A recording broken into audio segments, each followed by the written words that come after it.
Hello friends, how are you all doing? I hope you all are fantastic and trying to get out of our previous session in which we were trying to understand very serious challenges about environmental pollution. Of course, kabhi kabhi darna zaruri hai.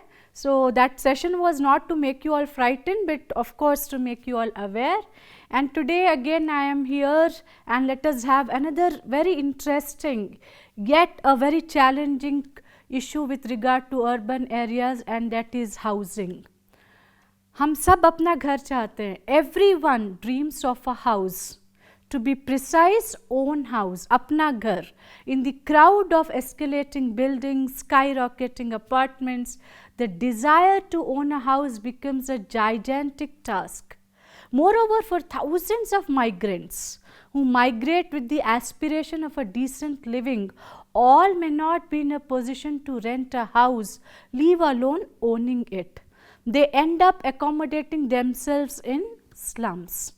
The problems of housing and addressing the slums is a major challenge for not only the governments but also for the urban problems. When we try to talk about housing challenges in urban areas, the United Nations maintains that housing is one of those basic social conditions that determine the quality of life and welfare of people and places. Where homes are located, how well designed and built, and how well they are weaved into environmental, social, cultural and economic fabric of communities are factors that in a very real way influence the daily lives of people, their health, security and well-being, and which, given the long life of dwellings as physical structures, they also affect both the present and future generations. Housing is therefore central to sustainable development. Housing is also an appropriate step towards sustainable urban development in general is feasible. The planning of residential areas, slum upgrading and urban renewal will help reduce the ecological and carbon footprint of cities and the greenhouse gases of the national building sector. Shelter, it is the most basic human requirement, and I am sure you all agree with me and we are on a common platform. However, the constant migration of rural population to cities in search of jobs is causing tremendous strain and pressure on urban housing and basic services. There is a severe housing shortage in urban areas with demand supply gap increasing day by day. Homelessness is a complex problem. There is shortage of housing owing to immense population growth, and mostly the poor are excluded. If people are not entitled to use the houses which exist, they may be homeless even when there is no apparent shortage. Some people are excluded because of their circumstances, like street children are an example. The main reason for exclusion, however, is financial. And homeless people are those who cannot afford the housing which is available. Homelessness is often attributed to the characteristics of homeless persons such as alcoholism and psychiatric illness, or even to social situation of homeless people such as unemployment and marital breakdown, and this condition mostly happens with women in India. People in these situations only become homeless if they are excluded from housing or do not have enough resources to secure alternative housing. Many households in urban areas have to cope with increasingly crowded conditions. Poor migrants live under the most crowded conditions, and they mostly depend on the rented accommodation which they often share with many others to save money, because they have to save money and send back to the family. Some poor households of the original population also live in very crowded dwellings. urban environment also suffers from degradation caused due to overpopulation and high density of population. Some homes are so overcrowded that 5 to 6 persons live in one single room. Overcrowding has very harmful effects like deviant behavior, spreads diseases and creates conditions for mental illness, alcoholism and riots, apathy and indifference.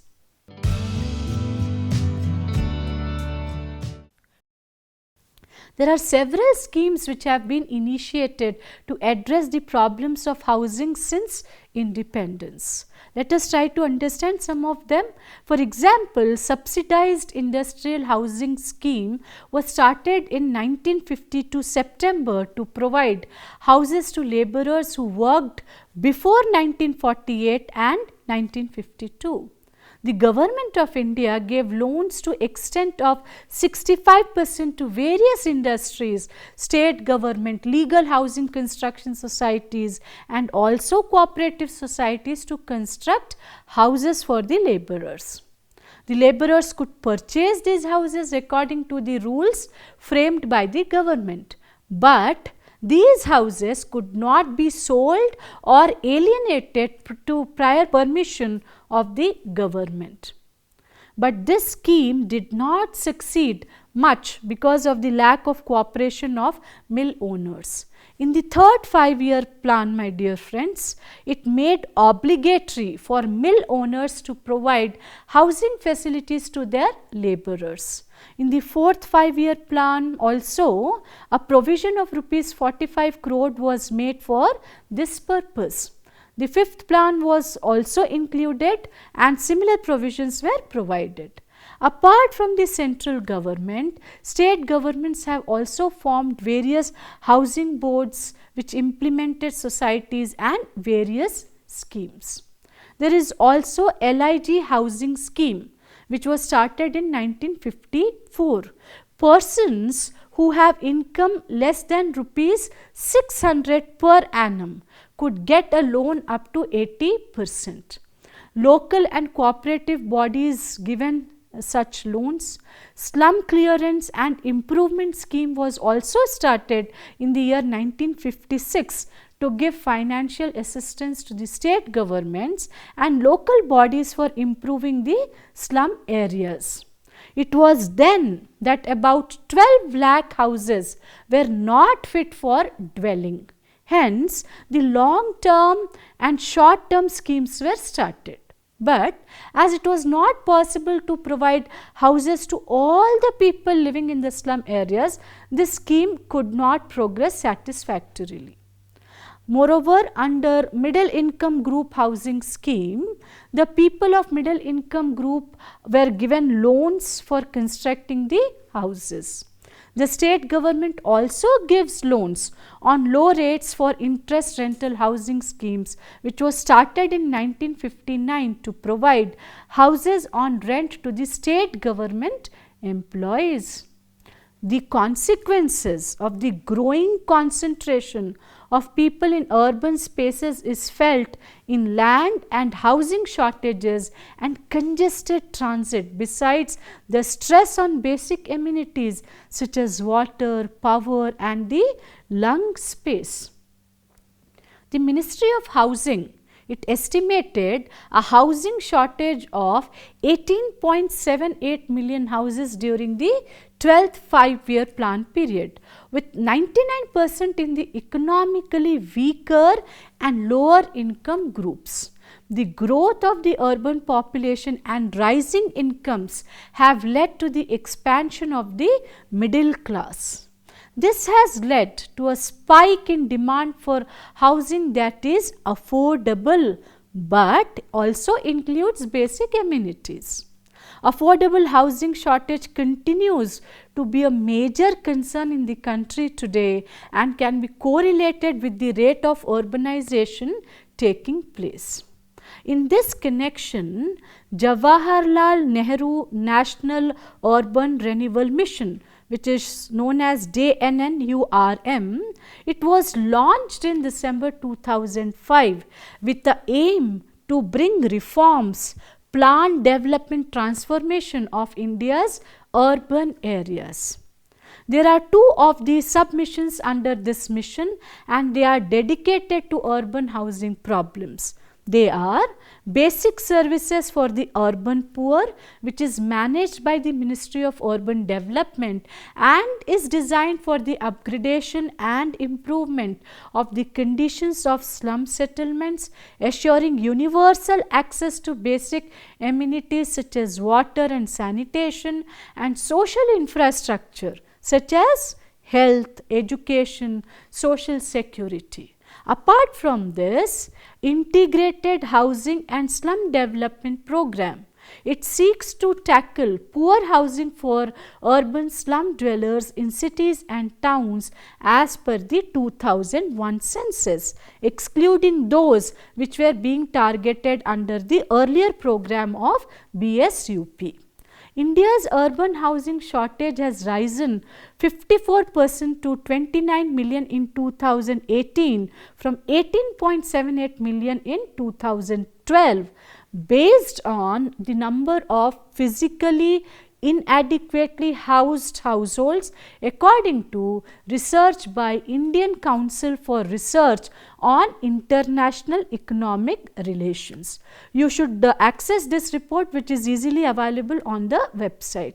According to this paper titled Housing for India's Low Income Urban Households, a Demand Perspective, the per capita floor area of congested households declined from 111 square feet in 2012 to 83 square feet only in 2018, and this signals the urgent need to address this kind of urban congestion. Large scale budget housing projects are definitely the need of the day to address the mammoth shortfall of the housing, especially in urban India.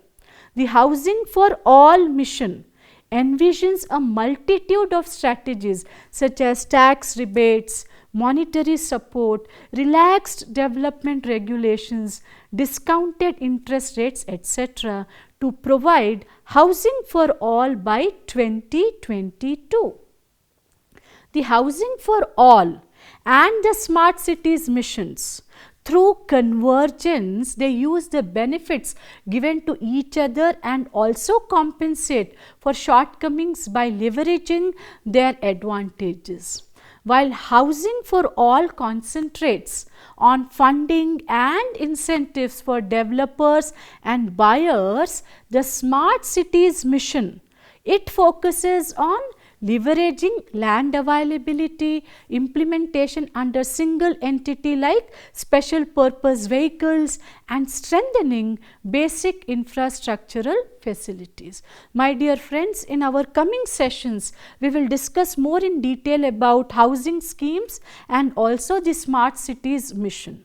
As India's urban population continues to grow, there will be an increasing number of urban poor and informal housing settlements.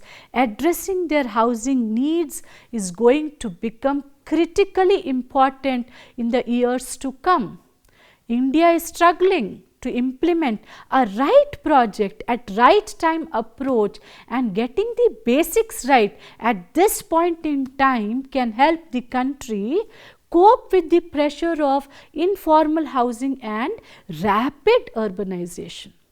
The convergence of schemes such as Housing for All and Smart Cities mission will be most appropriate to achieve optimal results with proper implementation.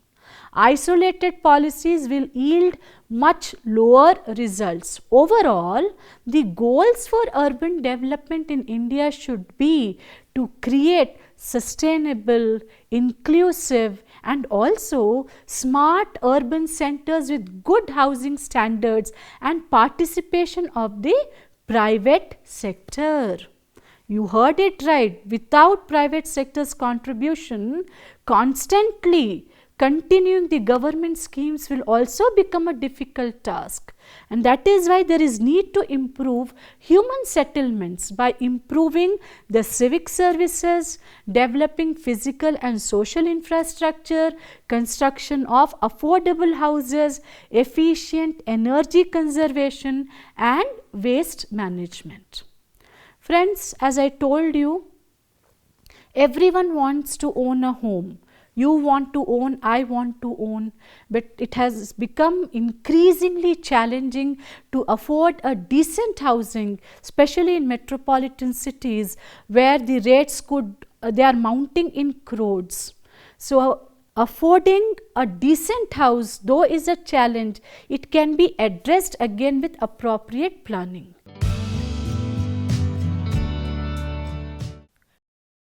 Apart from housing, you all must have seen that most of the cities, they are also the centers of slums. And when we talk about slum, some of the prominent names which come into mind is that of Dharavi.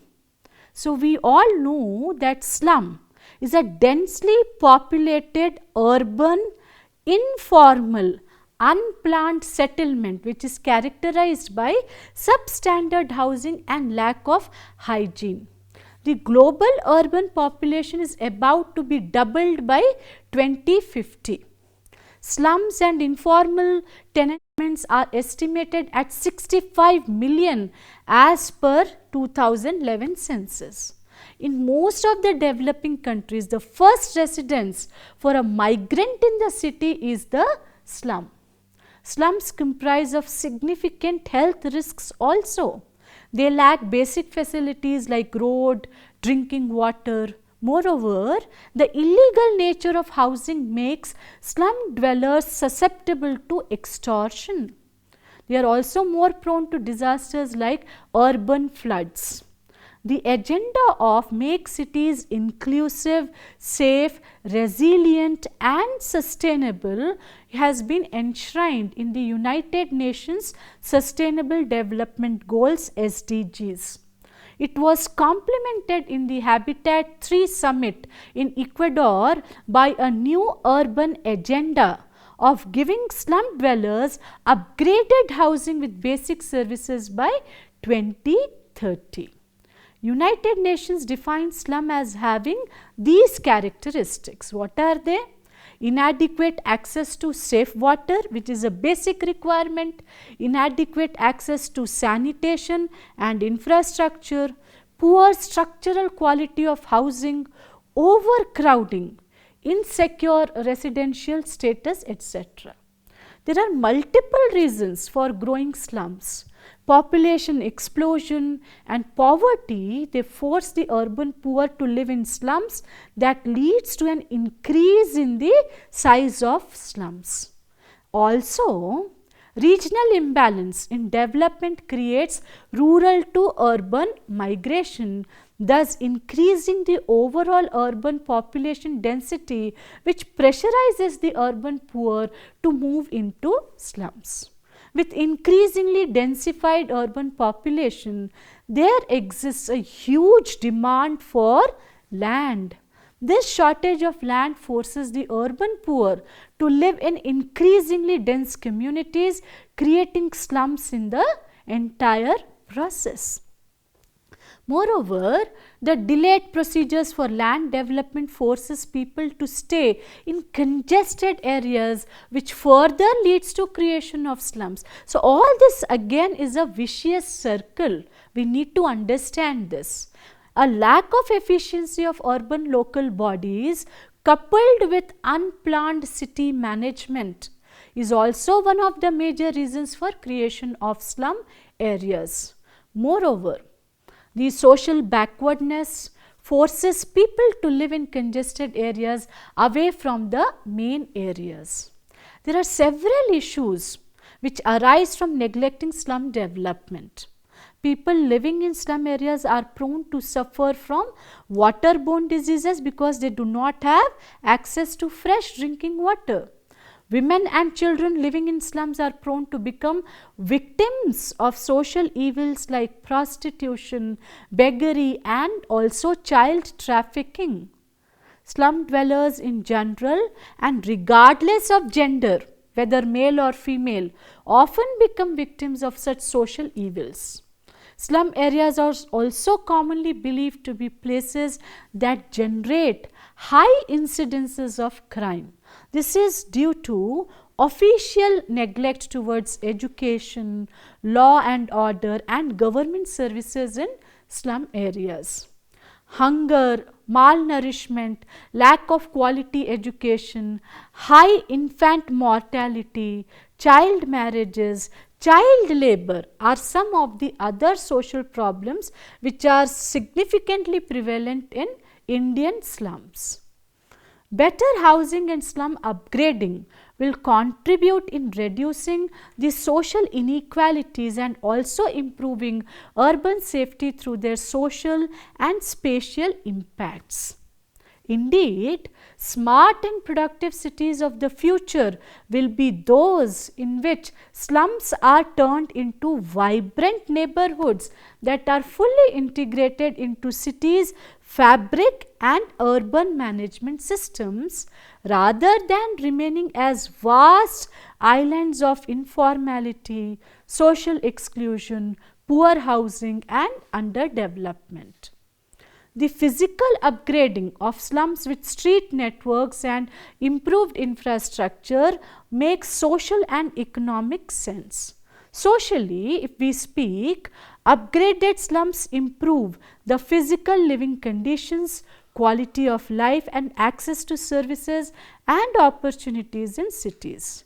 Economically, upgraded slums trigger local economic development. They also improve urban mobility and bring in an enormous economically productive sphere into physical and the socio-economic fabric of the wider city.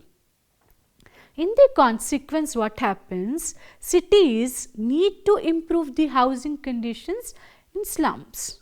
Moreover, the access to improved housing through enabling conditions and slum upgrading developed in an inclusive and integrated manner will contribute to reduce social inequalities and also strengthen drive towards sustainable urbanization in many developing economies including India. The improvement and upgradation of slums and informal settlement is essential aspect of urban vision to enact the right to adequate housing and living standards for all by focusing on the role of housing at the center of quality of life and thus policy action. These policies, they consider a spectrum of underlying conditions to achieve socio-economic, cultural and environmental sustainability in housing development. As part of this, the important concerns understand the impacts on environment and climate change, durability and resilience of homes, economic activities in housing and their links with wider economy, cultural and social fabric of communities and impacts of housing on poverty alleviation, social development and also the quality of life in urban centers. The genuinely sustainable houses are those that are inclusive and affordable for all. Affordable housing is a significant aspect in sustainable housing. Thus, according to UN Habitat guidelines, the sustainable affordable housing is more than a roof over one's head. It should be adequate in space, physical accessibility, safety, security, security of tenure, structural stability and reliability. It should have adequate lighting, heating and ventilation and also adequate basic infrastructure such as water supply, sanitation, waste management and facilities. It should also have suitable environmental quality and health related factors and adequate accessible location with regard to work and basic facilities, all of which should be available at an affordable cost. So friends, having a affordable housing should incorporate so many elements, and that is why UN Habitat program defines it in a very extensive yet a precise manner. The policy framework for affordable housing is provided also by National Urban Housing and Habitat Policy 2007 along with Jawaharlal Nehru National Urban Renewal Mission 2005, including basic services for the urban poor and also Integrated Housing and Slum Development Program and Rajiv Awas Yojana. The National Habitat Program lists a number of objectives that include urban planning, land availability, special provisions for women, public-private partnerships, management information systems and so on. Affordable housing. It aims to accelerate the pace of development of housing and related infrastructure, create adequate rental and ownership housing stock while improving affordability through capital or interest subsidies, and use technology to modernize the housing sector for energy and cost efficiency, productivity, quality, green and intelligent building, and mitigate the disaster impacts. So, one of the schemes to build higher quality affordable housing is Pradhan Mantri Awas Yojana PMAY, which aims to achieve housing for all by 2022, another almost a year. Yet there is 23% vacancy in urban housing built under Pradhan Mantri Awas Yojana. The thrust of this mission is to make available housing for economically weaker sections, that is EWS, and also lower income groups, that is LIG, and the middle income group, that is MIG. However, in several cases the slum dwellers do not prefer to shift the place of residence. One of the significant reasons of not relocating is loss of livelihoods, and the new areas may have poor accessibility and livelihood options are also limited. The new housing distances the one who relocates from the family members who do not. The credit ecosystem that existed based on trust, social relationship, and also nurtured for generations is also lost. Slum dwellers give each other material as well as psychological support along with informal insurance that the state does not provide. Intrinsic skills like zari making are also related to specific markets. So, relocation renders these skills redundant. Slums in the core areas have better access to education and medical facilities.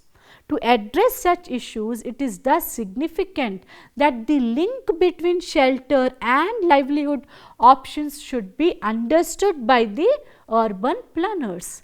The slum development should also promote affordable social infrastructure apart from the physical infrastructure and also the mobility options to livelihoods. The services and lives of the slum people need to be acknowledged and included in designing solutions through participatory negotiations and institutions. Policies can be designed and tested to allow people to preserve their social networks even as they are relocated. Greater investment should be made in collecting the data on the preferences of poor migrants, not just on the interest subsidies. To improve urban infrastructure, the government has taken various steps like Smart City Mission, Amrit, which is Atal Mission for Rejuvenation and Urban Transformation, which is Amrit, Housing for All by 2022 for constructing houses for slum dwellers under the Slum Rehabilitation Scheme and providing loans at subsidized rates for the economically weaker sections. Programs like Hriday, that is National Heritage City Development and Augmentation Yojana to preserve and holistically develop the heritage sites of India. Swachh Bharat mission is also there for improving the cleanliness as well as sanitation.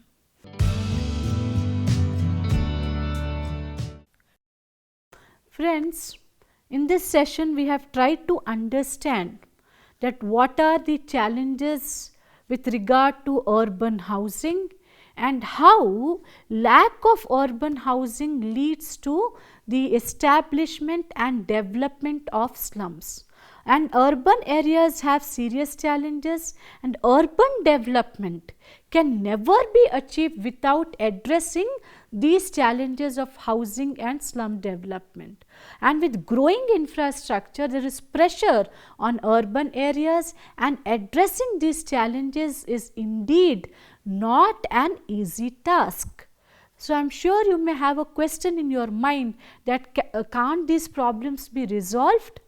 They can be resolved, but for that there is need to use better technology, better urban management systems, better urban planning systems, and most importantly a good combination of community participation and political will. And if you have any suggestions and if you have done any readings on how slums have been rehabilitated, how urban housing challenges have been taken care, tackled, and if you want to share with me, please do write to me at pandevini@gmail.com. I will meet you very soon, my dear friends, with yet another urban challenge, but that will be more of a social urban challenge and problem. So, till then, be happy, be safe, take care, see you all, thank you, bye-bye.